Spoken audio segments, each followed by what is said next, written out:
Oh, semua pasukan diri.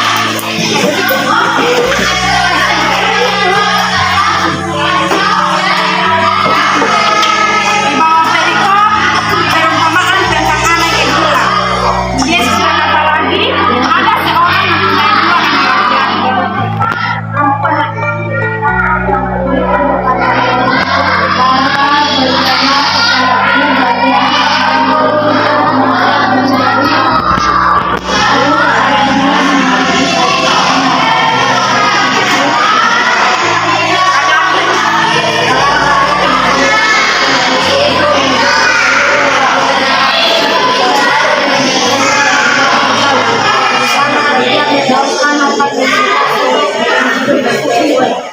setelah dihabiskan semuanya, timbullah bencana kelaparan di dalam negeri, dan dia pun mulai melarat.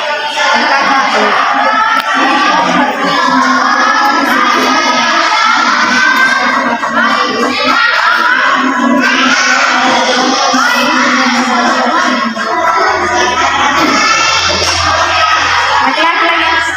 Ya, ini sepertinya atas yang memberikan bagi, tetapi tidak seorang pun yang memberikan kepada dia. Lalu ia menyadari keadaannya, katanya, betapa banyaknya orang upahan Bapakku yang berlimpah-limpah makanannya, tetapi aku di sini mati kelaparan. Aku akan bangkit dan pergi kepada Bapakku dan berkata kepadanya, Bapa, aku telah berdosa terhadap surga. Aku tidak lagi disebut sebagai salah satu buah ketuhanan Bapa. Silakan hadir di bawah ini.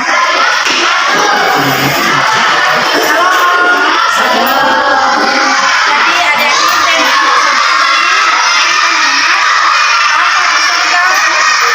selalu mau menantu. Papa kita di surga selalu mau menantu. Di sini adik-adik ayat firman Tuhan ini berkaitan tentang perumpamaan tentang anak yang hilang. Di sini kakak ada sebuah media gambar. Di sini kakak akan bercerita mengenai cerita ayat tersebut. Jadi adik-adik ceritanya seperti ini. Jadi ada seorang anak laki-laki, anak bungsu. Dia waktu itu dia itu meminta kayak hak hidup dan bapak dia. Ayah, ini tidak bapak ini berikan saya punya hak warisan yang menjadi milik saya. Terus dia punya bapak ini berikan kasih ke dia itu hak warisan dia. Ketika dia sudah mendapatkan warisan, dia punya warisannya dia pergi jual dan juga dia pergi ke tempat yang jauh. Ketika dia sudah dapat warisan dari bapak, dia mulai sudah menjual sebagian dan dia pergi ke tempat yang jauh. Ketika dia sudah pergi ke tempat yang jauh, di sana dia sudah hidup kayak sudah jauh dari orang tua atau dia sudah dapat warisan. Dia tuh berfoya-foya tuh kayak kita bilang mengampun-ampunkan itu warisan. Kayak dia bukan demi hal-hal duniawi, kayak dia lebih berfokus pada kayak minum-minum, pokoknya jauh dari ya. Dia jauh dari dia punya ini bapak, dari keluarga, dan juga dia jauh dari Tuhan. Pokoknya dia hidup itu sembarang. Dia kayak menghambur-hamburkan semua dia punya apa warisan, sampai ini suatu saat dia tuh merasa kesusahan. Ketika dia sudah habis punya harta nih, dia merasa kesusahan. Di situ, apalagi dia suka kesusahan, dia sudah jauh dari dia punya bapak, dia sudah jauh dari Tuhan. Akhirnya dia sudah hilang harap. Yang itu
dia mengatakan dia punya ayah, dia bilang, "Bapak, saya itu tidak layak lagi bapak panggil saya itu sebagai anak." Tetapi dia bapak itu tidak peduli dengan keuangan. Dia bapak itu tetap menganggap dia punya anak begitu. Dia bapak tidak peduli. Dia bapak bilang, "Engkau itu tetap punya anak, engkau mau bagaimanapun engkau tetap seorang anak." Di sini kita bisa lihat bagaimana seorang ayah itu dia punya kasih sayang kepada seorang anak yang tinggi sekali. Dan begini juga ini kaitannya dengan kita punya kehidupan adik-adik. Contohnya kalau kita jauh daripada keluarga dan juga kepada Tuhan, otomatis kita hidup akan seperti ini. Kita hilang arah. Contohnya kalau kita bersama dengan Tuhan atau kita bersama dengan keluarga, kita pasti dituntun ke jalan yang benar. Tetapi ketika kita ke jalan yang salah, kita hidup dan kita punya egois yang tinggi yang mementingkan diri sendiri, kita hilang arah seperti itu. Dia tinggal kita tujuan itu mau kemana. Tetapi dari ayat bacaan ini ada cerita tentang bagaimana Tuhan Yesus itu dia itu selalu mau mengampuni kita. Mau kita meskipun ada dong saya mungkin bikin dosa gitu yang selalu kasih sakit hatinya Tuhan Yesus, tetapi memang Tuhan Yesus itu sakit hati juga, dia sedih, dia menangis ketika ada dong bikin dosa sama Tuhan Yesus. Tetapi di sini Tuhan Yesus selalu saja mau mengampuni adik-adik. Dan cerita ini bagaimanapun kita pekerjaan, kita mau susah atau mau senang, Tuhan Yesus selalu ada bersama-sama dengan kita. Tuhan Yesus merangkul sama kita begitu. Mau kita dalam keadaan apapun, mau kita selalu bikin salah, bikin dosa, tetapi Tuhan Yesus tidak pernah kasih waktu kita. Tetapi kembali lagi pada diri dari ada orang. Ketika ada orang bikin salah, jangan ada dibilang, "Hey, biar sudah saya bikin salah." Dia bilang, "Kan Tuhan Yesus kan maha pengampun." Jangan seperti itu. Itu adik-adik itu salah. Adik-adik itu harus berpikir, Yesus tidak mau lagi bikin salah. Saya sudah kasih sakit sama orang tua, aku sudah sama ini sama Tuhan. Kita tahu bahwa Tuhan Yesus tahu sekali kasih maafkan saya. Tapi kenapa ya satu tidak bisa sekali bertobat? Tetapi di sini ada orang harus belajar. Dan ayat ini dan kisah Nabi Musa tadi ini di sini mau mengajarkan kepada kita bahwa kita ada di dalam tidak boleh kita kena abusi. Ketika kita mendapat sesuatu dari orang tua itu, kita tidak boleh kayak egois, kayak kita mementingkan diri sendiri, kayak kita merasa, "Oh, saya sudah akan bertobat, saya sudah besok kita pandang jauh, saya tidak mau lagi sama orang tua." Itu salah sekali. Ketika kita dapat manis sama orang tua atau dari Tuhan, kita tuh selalu rendah hati, tidak boleh sombong. Hal yang paling Tuhan Yesus tidak suka itu sombong. Tuhan Yesus itu selalu mau kita tuh selalu rendah hati, selalu berbagi dan tidak boleh sombong. Karena Tuhan Yesus mengajarkan kita tuh bahwa kita tuh selalu rendah hati itu. Jadi ketika kita mendapat sesuatu dari kita orang tua atau apapun itu yang baik, kita harus rendah hati, tidak boleh sombong. Kita di dunia ini cuma sementara, itu hidup selamanya, bukan ada. Sementara. Jadi karena itu kita itu tidak boleh sombong dan kita tuh selalu rendah hati. Jadi dari saya mungkin ada tambahan dari kakak.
mengampuni. Semoga tadi firman itu tidak sebagai adik rendah sudah, tetapi bisa melakukan dalam kehidupan. Amin. Amin. Jadi sebelum kita pulang, siapa mau pimpin doa? Adi, Adi, Mantap nama siapa Adi? Putra.